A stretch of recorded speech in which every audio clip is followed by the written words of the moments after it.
Stanley presents, oh, hey, that's me, The Further Adventures of Indiana Jones. Excelsior. Welcome. It's time for The Further Adventures of Indiana Jones. Some of the greatest adventures of my life are sitting in this museum. Big deal. Pack your bag, grab your passport, and prepare to go globetrotting with classic four-color adventures of Indiana Jones. Oh, your teacher. Part-time. Mr. Henry Jones, Jr. of Princeton, New Jersey. I like Indiana. We named the dog Indiana. Now, what shall we talk about? Welcome, IndyCast listeners and further fans. This is The Further Adventures of Indiana Jones. I am Joe Stuber. And I'm Keith Voss. Hey, Joe, welcome back. You had quite a nice adventure at Mitch Halleck's TerrifiCon, didn't you? I wish I was there to join you. I did. Well, hopefully, hey, look, next year, right? Indy 5 is coming around the next corner. Next year's a big one. I'm glad to be back. Look, obviously, took a year off for COVID. The show was shut down, and then I took the next year off. So after a 2-year absence, I was able to go back. I missed it. I missed TerrifiCon. I miss you guys there too. I miss my IndyCasters there. Same here. Look, I love taking Comic Book Central on the road.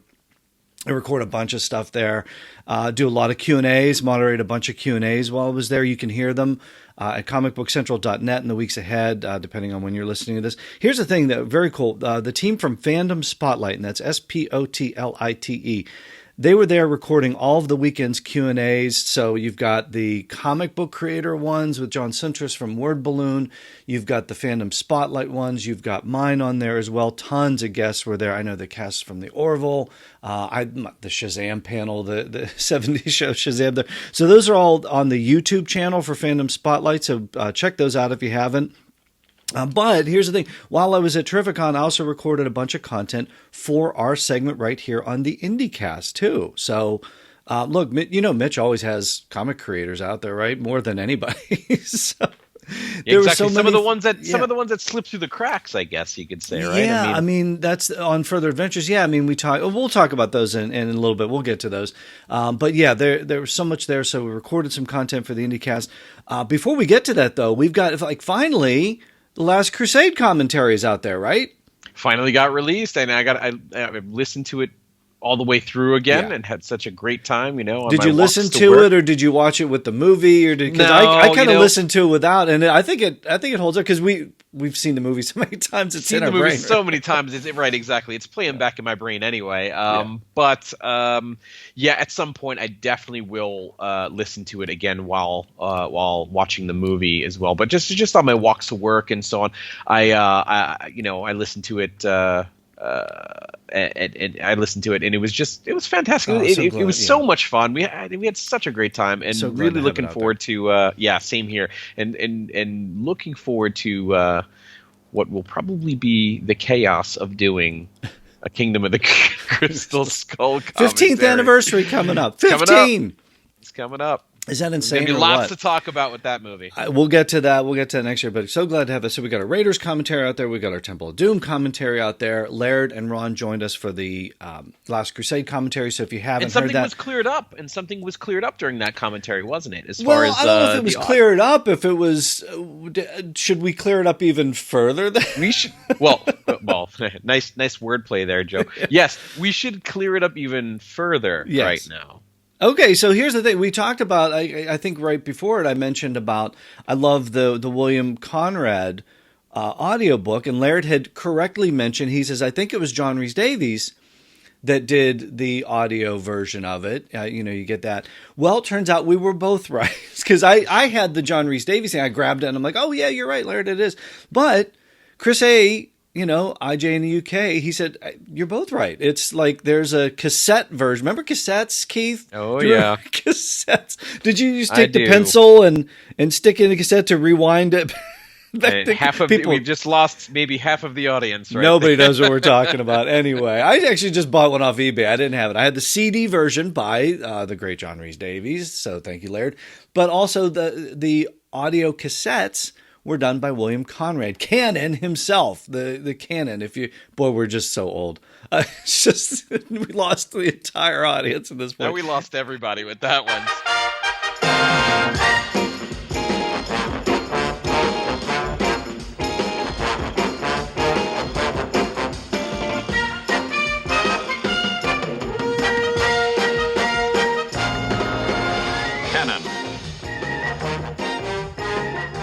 Starring William Conrad, with guest stars Tom Skerritt,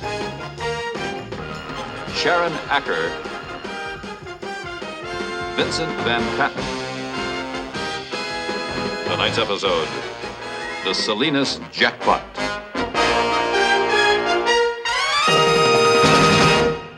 Dove Books on Tape presents Indiana Jones and the Last Crusade, a novelization by Rob McGregor, based on the film directed by Steven Spielberg, story by George Lucas and Menno Mays. Screenplay by Jeffrey Boehm. The warm spring afternoon had drawn students outside in droves. A black raven soared silently above the students and landed on a window ledge on the second floor of one of the ivy-covered buildings. Inside, a professor, wearing a tweed jacket and wire-rimmed glasses, glanced toward the window. Anyway, William Conrad. How's it going since it's just the two of us now? It's William Conrad. No, I bet you Ed has all these in his Mitch collection. is listening too. And, all right, so we got William Conrad is on the audio cassettes and and then John Rhys Davies on the CD. So you can get them both. If you don't have them both, go collect them. And so we cleared that up. I think we cleared that up. Did we clear that up? I don't think know. we cleared that up. There's a lot of Last Crusade out there. All right, let's get to TerrifiCon. So, man, I'm telling you what I love about this segment that you and I do is that we get to go back. We get to go back to the genesis of the segment on the IndyCast right today. The Further Adventures of Indiana Jones, 34-issue series from Marvel Comics. We went through we reviewed all 34 issues. We talked to most of the bullpen, those that really worked on the writers, the artists. We thought we had tapped the mind of what we could get, but there are many gold nuggets left to pan, my friend. Golden talents to hear from, right? Yeah, exactly. I mean, Michael Golden. Remember Michael Golden? He was out there. Yeah, that was one of the first interviews we had, and he was at TerrifiCon too. He was there exactly. Speaking of golden talents, Michael Golden is a golden talent. Yes. And by the way, too, Mitch has a list of all the comic creators that have appeared over the past decade at TerrifiCon, and you guys can check that out at TerrifiCon.com. Previous comic creator guests. I mean, there's a whole huge list there, and yeah, you were definitely lucky enough, and I wish I was there with you to have taken part in some of these interviews, to interview some of those creators. Let's say, like I mentioned before, that sort of slipped through the cracks when we did our initial run. Yeah, that's the whole thing. You got to TerrifiCon, and you got all the the TV people and the movie people, but what we always look, if you haven't been to TerrifiCon, you got to. But Mitch brings all the comic creators in, and it's like an overwhelming amount. So what I do when I go to a comic convention, I go down the list of creators and I see which books I want to get signed, right? Right. So I go through. Well, I'm going all the way out from Ohio to Connecticut. My book stack was so massive this time. I had to make like a duffel bag to bring them in. And you get there and then you realize, oh, this person worked on Further Adventures. And so I took so many Further Adventures books out. So these are like maybe those ones that we haven't talked to specifically that maybe just, inked a page or something or did a cover or something that we haven't had a chance to talk to. So what you're going to hear from these folks in these brief chats is not necessarily insight into the specific issues of Further Adventures. We've done that already. We mentioned that. All 34 issues, deep dives into the Marvel bullpen. What you are going to get from these interviews is some insight into Marvel Comics and the creators of the 80s, one of our favorite eras. What I love about TerrifiCon is that Mitch brings these folks in and honors them. He absolutely honors them with prime real estate.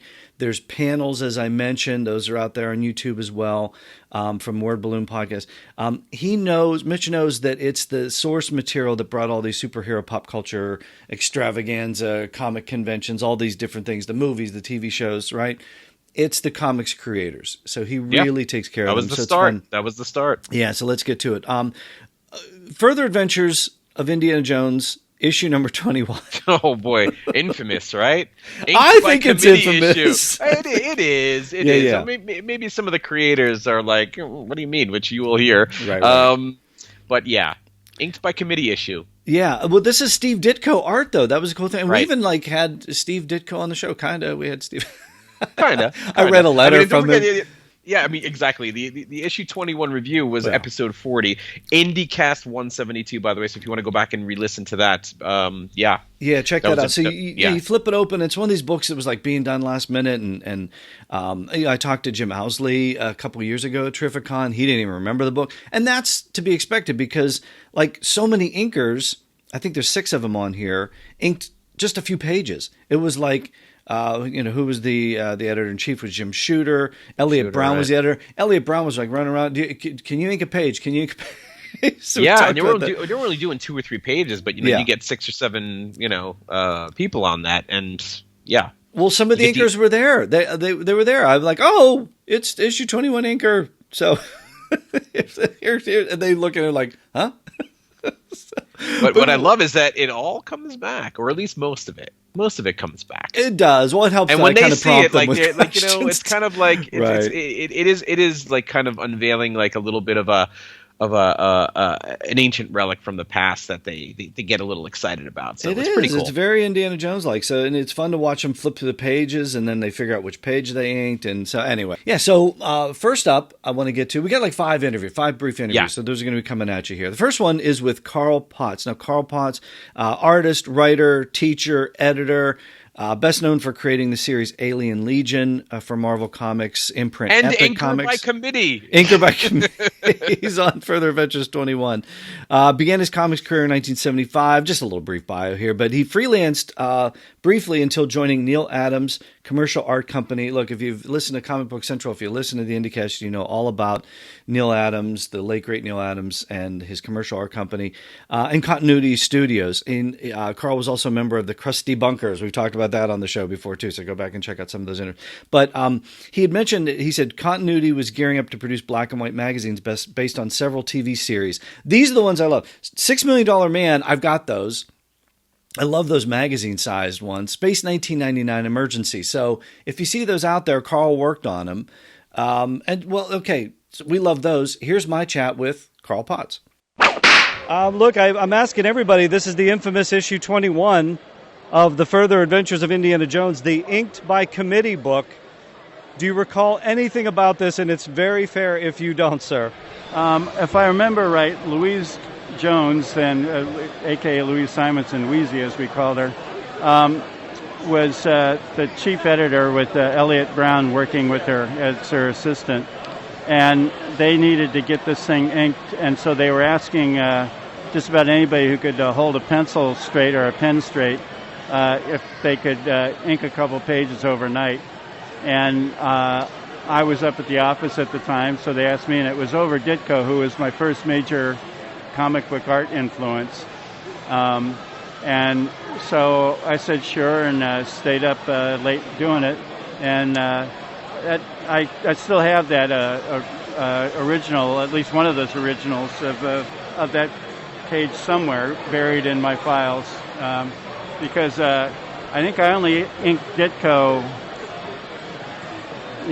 2 pages worth of stuff. So I mean, did you know at the time that did they come to you and say, this is Ditko, we got it, and it was like that? What did that do for your brain?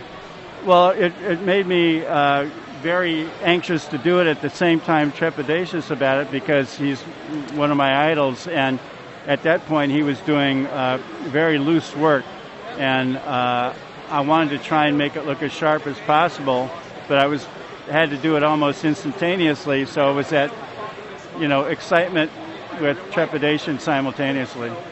Do you recall which pages you did?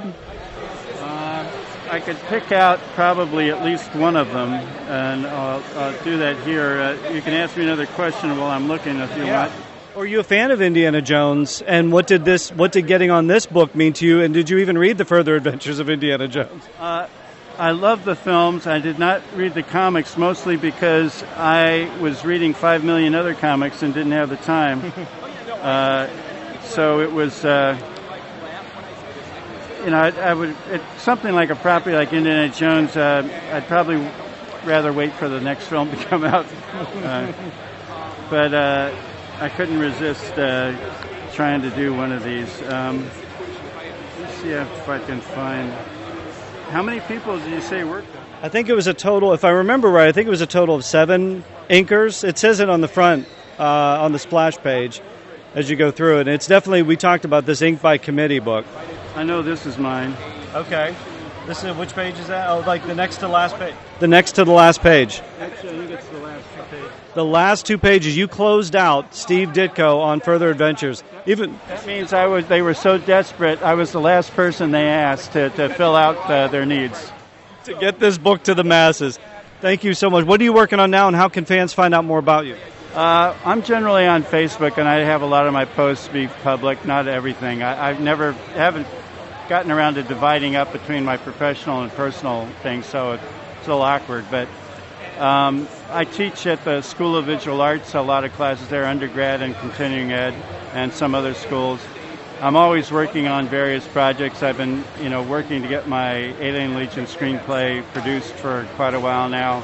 I've had very number of close calls.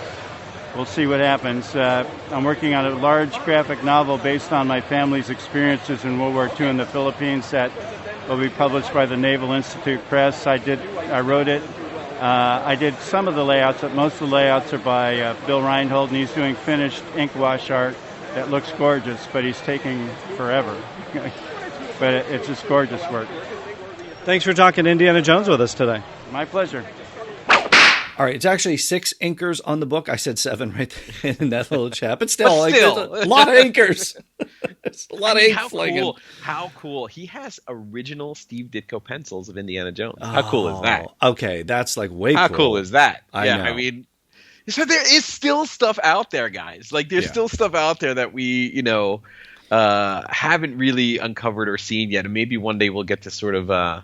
we'll get to see those. Well, that's the thing too. Is like sometimes it was so rushed back then, and they were working on so many projects. Like maybe one page of something that maybe Steve. When Steve was working on Spider-Man in the '60s, that's one thing. Like he said, he was doing loose pencils and things on Indiana Jones in the '80s. So. Maybe they just took that and put it aside and didn't even think about it. So, hey, I mean, back then, to us, really it's like the Holy Grail, right? Exactly. It is the Holy Grail. But I mean, and again, back then, nobody really knew what this character was going to mean 40 years down the road. You know what I mean? Right, yeah. So maybe exactly. So maybe at some point, like I said, maybe we'll get these guys to go back and kind of unearth these things and we'll get to shed some new light on them. Always something to find in Further Adventures. Always something to find. And we do find it. We do find it. Let's continue in Further Adventures 21, that inker by committee. Al Milgrom was there. It's like, here, Al, here's issue 21, huh? Okay. So, the writer, penciler, inker, editor for Marvel Comics, 10-year run as editor of Marvel Fanfare. I love Marvel Fanfare. Did you ever read that? Yeah, I did. I loved it too. Peter Parker, The Spectacular Spider-Man, West Coast Avengers, X Factor. He inked Jim Starlin's work. He is the co-creator of Firestorm. Yeah, I loved Firestorm. That's a pretty big character. That was too. Pretty cool. Yeah. All right. So and of course, Further Adventures 21. It's well, yeah. I mean, it's kind of a side note, but for us, no, top of the resume. But for us, it comes first, Indy. Top of the resume. Al Milgrom, tell us about Further Adventures 21. All right, I've got to ask you. You're one of the inking by committee on this book. You, Carl Potts, 4 other inkers inking the famous Ditko. If you don't recall anything about the book, that's fine. But do you recall anything about the Further Adventures of Indiana Jones, issue 21, the infamous 21? Why was it infamous? First of all, well, 6 inkers. It was done by committee, and they were trying to get it out the door. I'll tell you the truth. I remember inking Steve on the book because I'm a huge fan of his work, and any time I got to ink him was a real thrill for me. But as far as I never read the book. I wasn't given a plot. I was one of the guys. I was very reliable, And when they ran into deadline problems, especially on an inking situation, very often they'd send me some pages to do. They'd call, Al, can you do 3 pages? Can you do 2 pages? And so Marvel treated me very well at the time. And, whenever I could help them out, I felt, I owed it to them to try to do so. And a little off the subject, but most of us relied on FedEx to, receive and ship the packages. And I shudder to think what their bills must have been in those days. But I had my own service. It was the Romita Express. Because at the time, John and Virginia worked both at the office, at Marvel's offices in the city. And their house was about a 15 or 20 minute drive from my house on Long Island. So let's say Marvel shipped me for early delivery 2 or 3 pages. And I was relatively fast. I could get those pages at 10 in the morning. I could work all day long, have dinner with my family, and then work from dinner all the way till 6 in the morning. So really the equivalent of 2 full days of work. So I could ink 3 pages, and then I would drive over to the Romitas with a manila envelope with the pages, and I'd stick it in their back door. And as they walked out their back door, they drove into the city. So they'd walk out, they'd say, Milgrom was here again, and then they'd take the pages and they'd deliver them. So you could send me pages and you'd get them back virtually the next day. That's about as old school as it gets. It is, unless I was going to go to the city myself. So, but of course this saved all of us trouble. So, I remember doing my couple of pages in the issue. I don't know what the story was about, but I do know that was at least part of the reason why I would have gotten some pages from that particular story, because, boom, turn them around right away. Were you an Indiana Jones fan, and did getting that book mean, oh my goodness, I'm working on Indiana Jones? Honestly, listen, I'm a big fan of the movies, and, Marvel was doing a lot of licensing in those days. Obviously, the big one was Star Wars, because according to Jim Shooter, and I never knew this at the time, us doing the Star Wars comic saved Marvel Comics. He said we were going through a bad patch. All the magazines that the Cadence Industries published were going out of business. And even if the comics were doing well, they may have just considered it part and parcel of the whole company. Even though Marvel might have been doing okay by themselves. But when George Lucas came to Marvel and said, we'd like you to do Star Wars, nobody knew what it was. It was, brand new, not out yet. And we sort of grudgingly said, oh, sure, I guess. We don't know what it's going to be. And we actually published the first 2 or 3 issues of Star Wars based on the first movie before the movie came out. They flew a couple guys out to California. I think it was was it Howard Chaykin? Yeah, it was Howie. Yeah, because he drew it. Howard Chaykin and Archie Goodwin. Mm-hmm. And they saw a rough cut of the movie, and they didn't even know then that it was going to be good. But they thought it might have been. They weren't sure. Because a lot of the stuff was still, post-production work hadn't been made. Come back, do the book. The first 3 issues sold, okay. And then the movie came. And all of a sudden, there was a huge clamor to get the early, the first 3 issues as well as the ones that followed. So they went back to press with the first issue, and it sold like over 1 million copies, which is like 1940s numbers, Saved them. So they made ungodly money on that. I hope Lucas got his, I'm sure he did. He got his beak wet, too. I'm sure he did well. I'm sure he did. But when he came to us, it was really for the idea that it would be a cross-promotion sort of a thing. So, I love the Star Wars movies. I love the Indiana Jones movies, some more than others. But I got a kick out of them. But doing the comic book version of them, I was really a superhero guy. So it was not, oh, my God, I've always wanted to do Indiana Jones, which has existed for 5 minutes now. Yeah. But the comics were what I was, the superhero guys were what I was really excited about.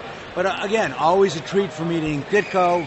I do like the Indiana character. He was a a well-drawn, if you will, character in the movies. And, and listen, I was helping Marvel out, and, it's not like they weren't paying me. I was getting, every time they ran into a situation with a bad deadline, and I helped out, I got paid. So, I was doing a lot of work for them and making a lot of money, relatively. I made a good living. What are you working on now, and how can fans find out more about it? I'm not doing a damn thing. Nice. I am retired. I was unemployed, and then when I started collecting Social Security, I became retired. Nice. I decided. You got it. And I'm going to some shows. I sign autographs. I do sketches, commissions, and so on. And I, I've got Social Security. Thank you. Teddy Roosevelt or no? Which year? No, FDR. Probably. Yeah. Teddy's going too far, but I still have the vast majority of the original artwork from my career at Marvel, and the prices on that stuff have gone through the roof. And so, if I need to, I can sell some originals. Well, we appreciate all these great stories. Thank you so much for joining me today.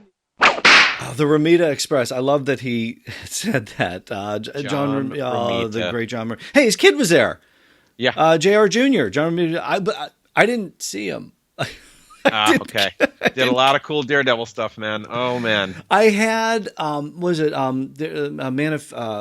Fear, the miniseries. I had fantastic. I had a bunch of stuff there, and I was so busy running panels. I thought, like Friday and Saturday, I'll get to them Sunday, and then you get there, and I missed the window. So because sometimes they're there, sometimes they're off doing something. But anyway, I missed it. So I got an original sketch by him of Daredevil. Nice. That's signed, as good as it gets. Original sketch, signed and framed. That's as good as it gets. Well, I didn't get to see JR Jr., but I love the fact that the Romita Express was running back in the 80s for Al Milgrom and all the inkers by committee. Look, we might not have received a lot of information about Further Adventures 21, but I love getting the insight into the world of Marvel Comics from the 80s and those who were there to tell the tales. That's such a great era of Marvel Comics, right? Absolutely. I mean, getting insights, like you said, into how critical it was to Marvel survival. Hearing that, it took getting the Star Wars license from Lucasfilm to really help propel Marvel to the next level. It's all Star Wars, of course, right? They were baked. Yeah, they were baked. That saved it, And that extended naturally to Indiana Jones, didn't it? We got only 34 issues. I mean, Star Wars went way longer. Right. It was over 100, 106. Yeah, exactly. Yeah. I mean, went even, no pun intended, again, further past Return of the Jedi. There's a couple of interesting stories that I wish really would have gotten told with the Star Wars comic series. But, 34 issues, would we have liked to have gotten more? Of course. But 34 we still might. But 34 was still a pretty good run. But that opened the door to Lucasfilm too, and that showed that Marvel could be trusted with the properties. So they obviously got Indiana Jones, and that's the cool thing about all that. So again, just where's the Willow series? Where's the Willow series? I want 60 issues. I think we got one issue. We got an adaptation, right? Wasn't there an adaptation? I can't remember now. I have to look back. I don't know. Willow came back. Maybe they get it more now. Yeah, exactly right. There's a new Disney Plus series coming out, isn't there? Yeah, so look, it all comes back around, Keith. You just give it some time. We might get. Where's my Matt Mardigan miniseries? That's what I want. Be happy with Further Adventures. All right. Speaking of inkers, Sam De La Rosa, he was there. Inker on Further Adventures. These are some of our favorite issues too. 7 and 8. Oh, I love those. 11 and 13. I got them here. I'm looking at them. 7 is the one. It could be worse, Marion. It could be snakes, and they're hanging on, and the crocodiles are coming to get them, and the snakes are coming to get 8. The shaking cover, man. I got it printed on a T-shirt. I love that one. What did I say? 11 and 13. 11 and 13. Yes, we got those issues there too. So we've talked about those. Sam De La Rosa was there from Texas. We're going to get into that. That's going to be meaningful here in a second. First comic book credit, DC Comics Action Comics 534 caught the attention of Marvel Comics when Bob Layton and Mark Grunwald asked him to finish pages of Bob's layouts on Hercules Prince of Power miniseries. I don't know that I caught that one. Did you catch that one? Never caught that one. All right. And then it led to different... And here's the thing. a lot of Venom work. So like Venom, Lethal Protector, Venom Separation Also Anxiety. Daredevil and Doctor Strange and I mean, Black lots Panther, of cool stuff. You go there and he had a huge booth, a huge table there, and just tons of Venom stuff. So it was like, I think he had a Venom shirt on. So anyway, it was so cool seeing Sam. But talking about the Kerry Gamble issues, right? We talked to Kerry Gamble. Now we got a little bit of background here with Sam De La Rosa. I got to ask, we've got multiple issues of the Further Adventures of Indiana Jones. I've got to ask, do you recall getting these assignments, working on them, and were you an Indiana Jones fan at the time? Yeah, no, I love the movie. So when Marvel asked me to work on Indiana Jones, I was very, very happy to work on that. It's not superhero, but it's adventure, and it's the type of movies that I enjoyed and still enjoy. You got 3 Kerry Gambles here and 1 Ricardo Belmonte. So, what do you recall what the differences were between the two? Yes, the difference between Kerry and Ricardo was Kerry was behind on deadline, so I had to fly to his home and spend 2 weeks as a guest of him and his wife and family, so we can finish the book. And I'm so grateful that I was able to do that, and they took me in, and we worked round the clock on Indiana Jones to get it out in time. And when we finished, I think we saw it on the stands about 3 weeks later. What do you recall working on these stories? I know we're going back through the mists of time here, but... So, it was Kerry Gamble. I wanted to work with Kerry Gamble for so long. He's a fellow Texan. I live in Texas and still do. Now we're kind of neighbors. I used to live in San Antonio. He lives in Fort Worth. Now I live in Fort Worth. So I've always liked his drawing and also David Michelini's storytelling. I had a friend in San Antonio who worked on Claw the Conqueror, which David Michelini also wrote. So I got to be in the artist studio. His name was Pat Boyette, so I got to see, David's writing, and just a fan of both Kerry and David. So I'm glad to have, gotten to work with them. And the cover to issue 8 is one of the most iconic, I think, of all times. It's one of the most amazing covers. Were you an Indiana Jones fan when you got the assignment, and did that mean anything to you when they said, yeah, we're letting you work on some of the Indy books? Yeah, I was a fan of Indiana Jones. I like that style of movie, and I still do. So big fan, and just happy to work on, the 4 issues that I was able to work on. There's a new Indiana Jones movie coming up, Indiana Jones 5. I'm sure Marvel's probably going to do an adaptation of it. What would you like to see them do with the comic going forward? Would you like to see a monthly series? Would you like to see 6-issue arcs for trade paper? But how would you handle it? Yeah, I just hope that there's an audience to sustain a monthly regular book. It is good storytelling, the adventures of Indiana Jones. There's many good writers out there that can do terrific stuff with that genre. So I'd like to see an ongoing monthly. I just, like I said, hope there's fan support throughout the country for that. What's the key to inking an artist like Kerry Gamble or, like anybody that you worked with? What's the key to doing that where you're not overwhelming the original art, but you're also bringing your style to it? It's really easy. You got to know how to draw yourself. So if you know how to draw, you can understand what they're trying to do and complement that, and if you see any, I don't want to call them weaknesses, but anything that you can contribute to the design, the lighting, the anatomy, you try to do it in their style and just blend and be part of a team. Is there a key to Indiana Jones? Because there's always jungles and all kinds of crazy, and everybody has trouble with the hat.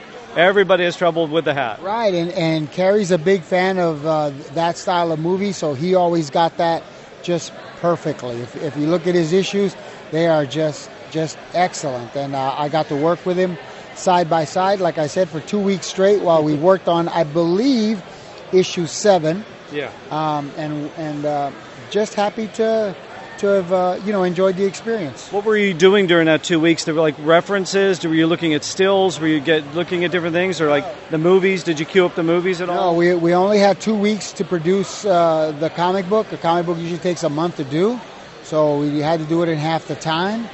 And Kerry would just lay out the pages, and I would do whatever was necessary. Sometimes I transferred some of the pages from the layout paper onto the good paper.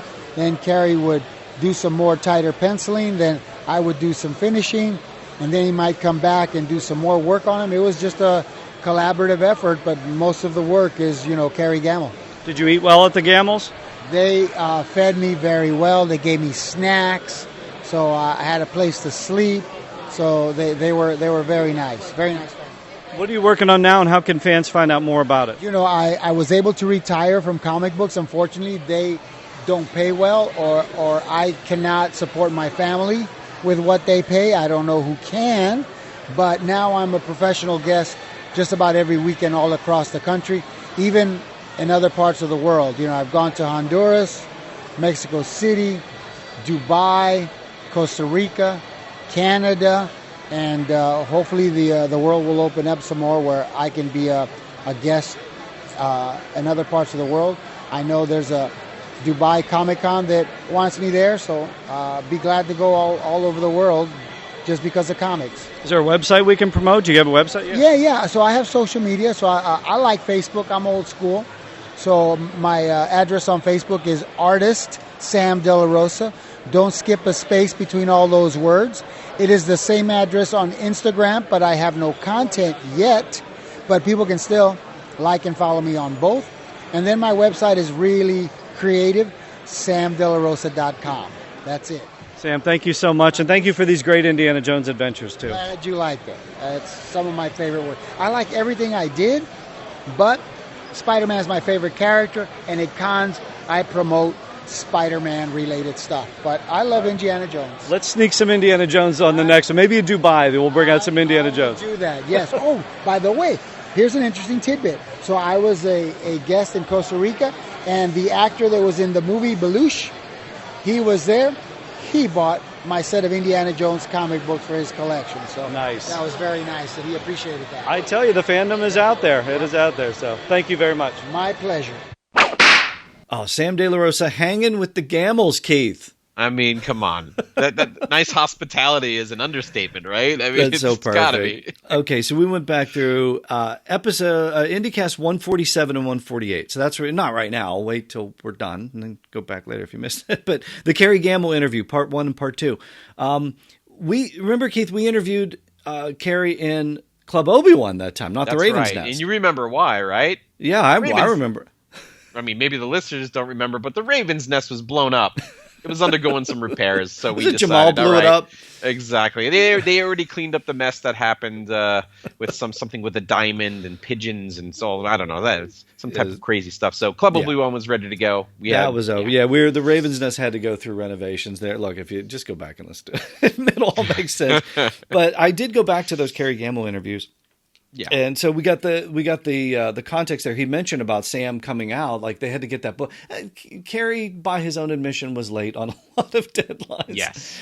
So some interesting things had to happen. Also mentioning that Jerry Ordway jumped in and gave an assist to Sam. In that interview, I went back. I forgot about that part because Jerry's a mainstay at TerrifiCon, so I'm always talking to him about stuff. So I'm going to have to ask him about that. That got an assist from Jerry Ordway. I might have to have him sign the book. Maybe he'll be there next year. Jerry's going to be there every year. I think he and Mitch just hang out every day. I think that's what they probably. do. So then you know what? Yeah, and something else to look forward to next year. Yeah, So Kerry had mentioned that Sam sleepover on IndyCast 148, but it was so cool to get some more details on that here. Both Texans made it sense. Go finish the book. And we've got some great books out of it. All right, next up we've got Bob Budiansky, issue 26 cover. Keith, I love this one. Man, Western. Exactly. Those horses, right? Horses. About to pull Indy apart. Ting, ting, tingling. Horses. Lovely weather for a sleigh ride together. Giddy up, giddy up, giddy up, giddy up. The snow is falling and friends are calling you. Horses. Friends are calling you. It's lovely weather for a sleigh ride together with you. Horses. Jingle bells, jingle. Welcome back to you and your emotions. I'm Dr. Marsha Fields. And, again, no fedora on Indy at that point, huh? There is a fedora, but it's not on. It's a fedora, they always knocked it off. Right. Exactly. So, and, of course, editor on Last Crusade. Writer, editor, penciler, best known for his work on Marvel's Transformers comic, huge on the Transformers, and he also, and as you'll hear in a second here, created the Marvel character Sleepwalker.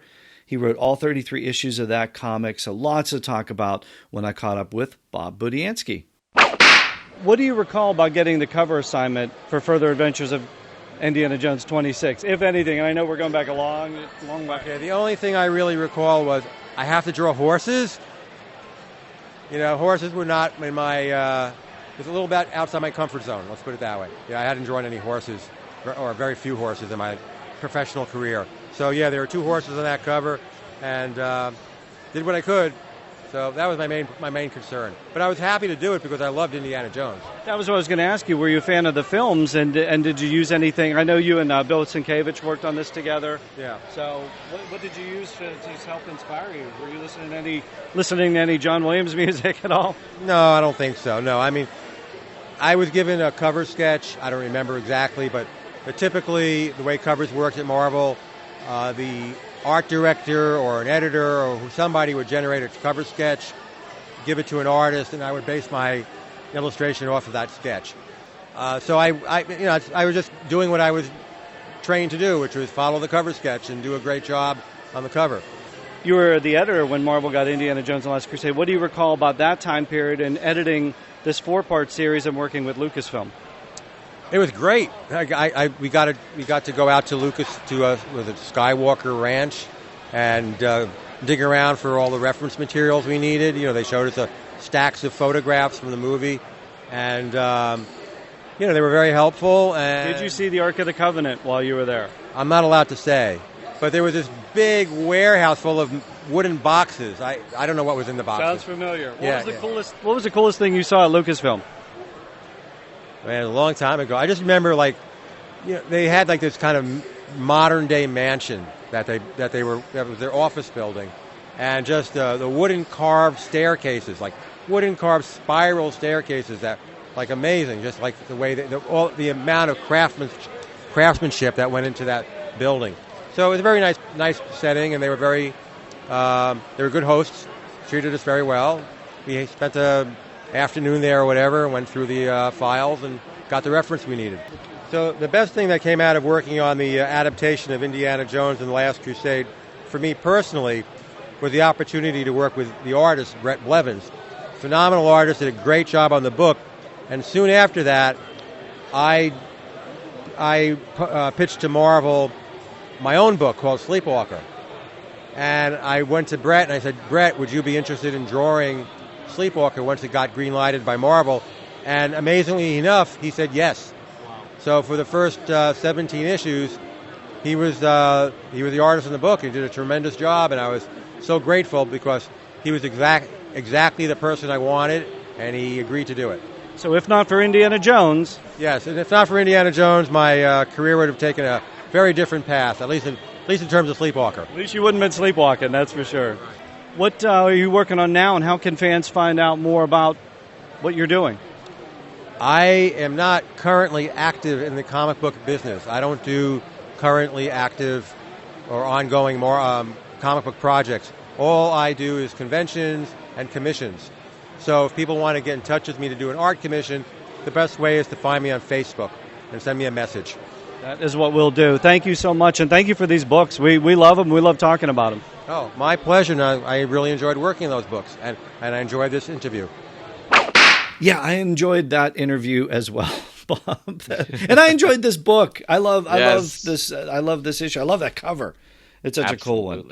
And horses. Jingle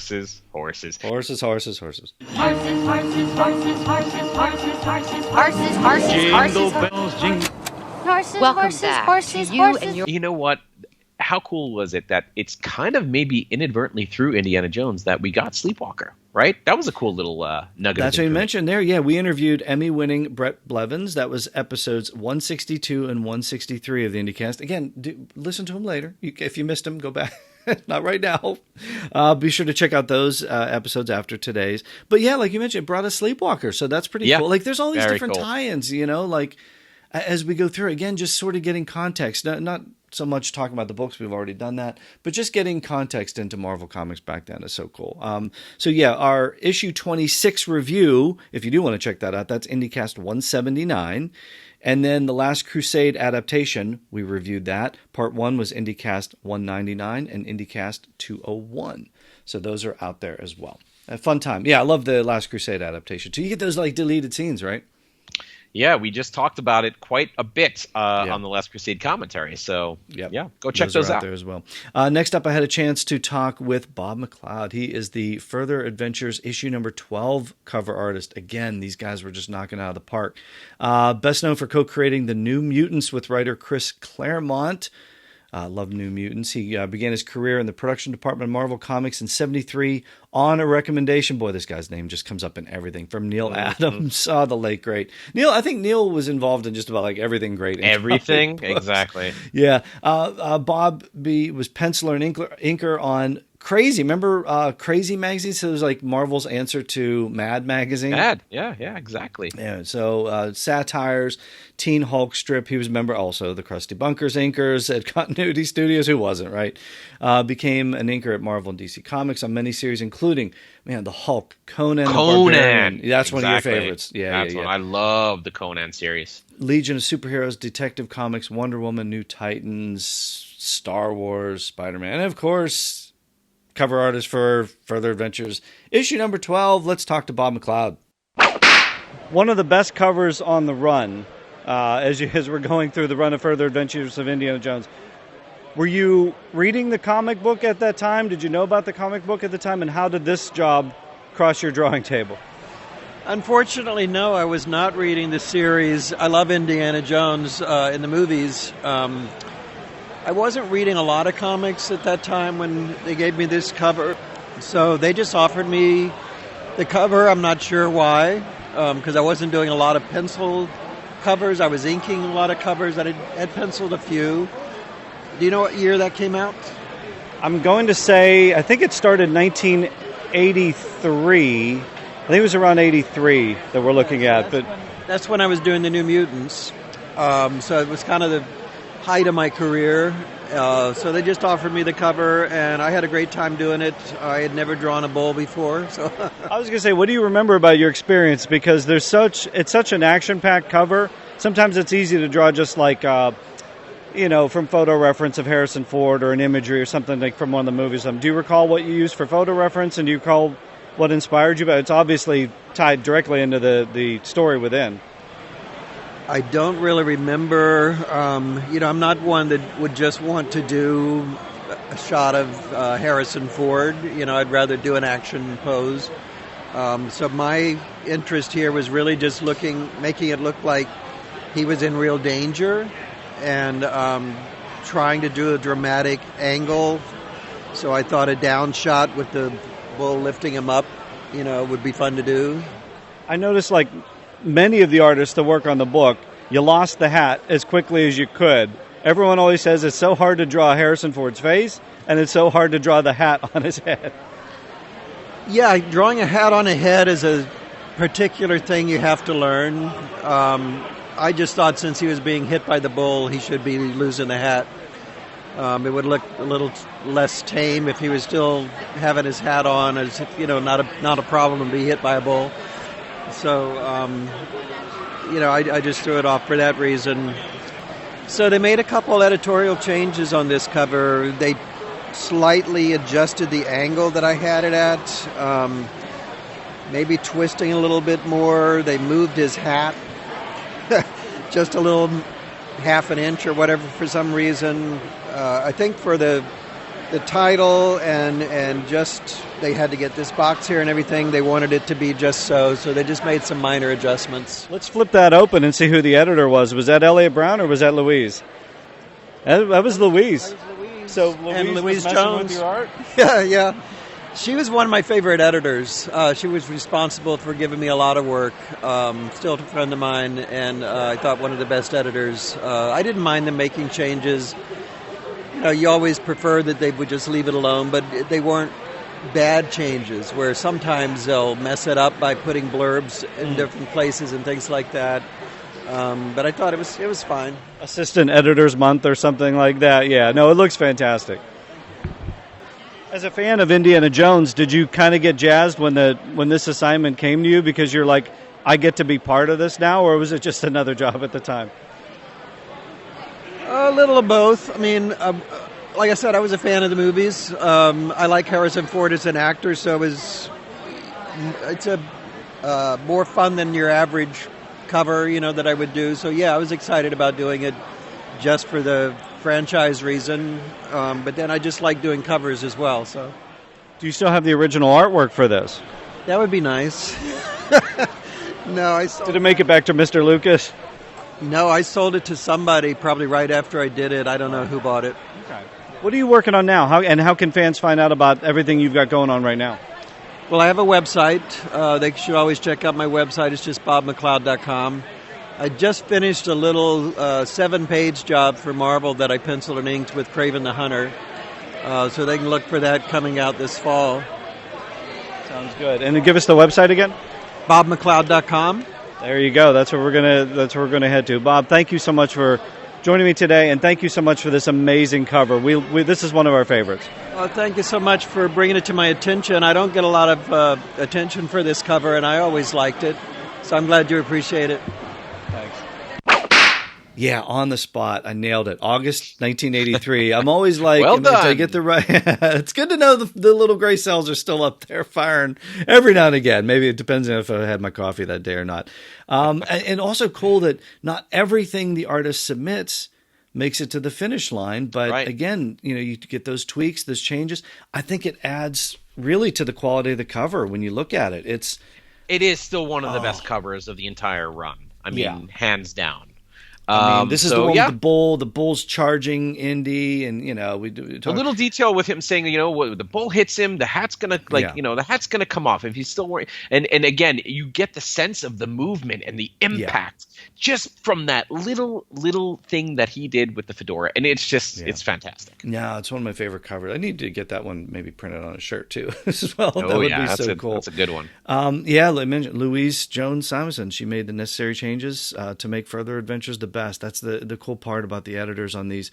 IndyCast 136. You want to go back? That was an epic Further Adventure segment. We had Louise and her husband Walt Simonson. Joe Duffy, and of course Keith. Who else do we have on that? Yeah, we had Denny O'Neil. The late great Denny O'Neil. Yes, legend. We think about Neil Adams. Chatted with him on Comic Book Central. Chatted with Denny O'Neil on here on the IndyCast. So, here's the thing, folks. Some of these folks aren't around anymore. You get to go back. That's why we love what we do. That's why we love when we get a chance to chat with you. Herb Trimpe, the late great Herb Trimpe. We think about going back. So he was amazing. If you haven't had a chance to go back through the archive, a lot of the interviews that we've had with these comics creators, and also on Comic Book Central too, check them out. But that's the thing; they're not around anymore. So we get to go back and just kind of find out and pick their brain and hear what was behind all these different things. So issue number 12. They are missed. They are definitely missed. But the work lives on. The legacy lives on. We have that, and that's amazing. Issue 12, IndyCast 59, if you want to check that out. That's our review of issue number 12. What did we think about it? I can't remember. We probably loved it. I'm going to have to go back and re-listen. I know. That's the thing. I forget so much about these. BobMcLeod.com. You want to check that out. So, look, that's it. That's my trip to TerrifiCon this year as far as the Further Adventures go. That's a lot, right? That was a lot, but again, a lot of nice little nuggets, like we said earlier, that were discovered unearthed. And, there'll always be more to come too. So this is just the beginning, guys. Even though we thought we covered so much, there's always a little bit more. Always something to unearth in the world of Indiana Jones. That's the thing. And so thanks to Mitch Halleck for bringing all these folks in. I get my book signed. I get pictures. I always get pictures with them and the books. So those I'm going to be posting those probably over on Comic Book Central. So follow over there on Facebook. I'll probably, once I get the TerrifiCon stuff up, you'll be able to see these.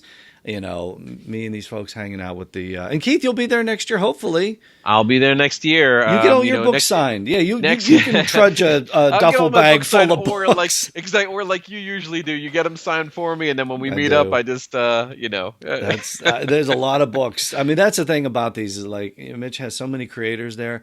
You got a lot of books that you get signed, and they're always happy to do that too. So, look, that wraps up my adventure at TerrifiCon. Keith, if the listeners want to weigh in on what we talked about today, or look, there's always something, right? There's always another segment that we find. If they've got ideas on what they want to see, maybe somebody we haven't talked to yet. I have no idea. How can they get in touch with us? That's pretty easy. Email us at thefurtheradventures@gmail.com. Also comment or message us on Facebook. We definitely want to hear from you guys, like always. Okay, that's it for the day then. Well, as Indy says, that is all for today, Keith. Thank you so much for helping me to relive that adventure at TerrifiCon. That was fun. Hey, it was a blast, and hopefully next year we can live it together. Really Indy looking forward to 5. that. I think most of the IndyCasters are planning to be there at TerrifiCon. That's going to be cool. Yeah, let's hope. The last couple of years have been a bit tough, as we all know, so hopefully we're through all that, and now we can just finally celebrate all things Indy next year at hopefully TerrifiCon. Mitch has some Indy guests, maybe? Yeah, I don't know. Let's hope. Keep an eye on TerrifiCon.com and follow him on Facebook. He's going to post. Keep listening to the IndyCast. Yeah, he's going to mention him too. So, and let's not forget the Last Crusade commentary that's out there, right? Oh, man, it's fantastic. I think I'm going to listen to it again. Yeah, I'm going to watch it with the film. Let's pop it in. I might put a VHS in this time. See if it holds up. I think I need... my VCR doesn't work. I should go get a VCR. I know a great shop in the States that you can go to. Oh, cool. I get my VCRs fixed there. What's a VCR? These old people talking. Look, here's the thing. I am still working on scheduling my in-depth chat with young Indy himself, Sean Patrick Flannery. Heard a quick chat as I caught up with him here in Columbus, Ohio. Working on scheduling an in-depth conversation with him right now. That's going to come up on comicbookcentral.net. I'll give everyone a heads up when you can catch that one. Don't forget those TerrifiCon Q&As. Fandom Spotlight, it's on YouTube. Check them out. Keith and I are cooking up some ideas for future further segments, so stay tuned. And we will catch you next time on Further Adventures of Indiana Jones.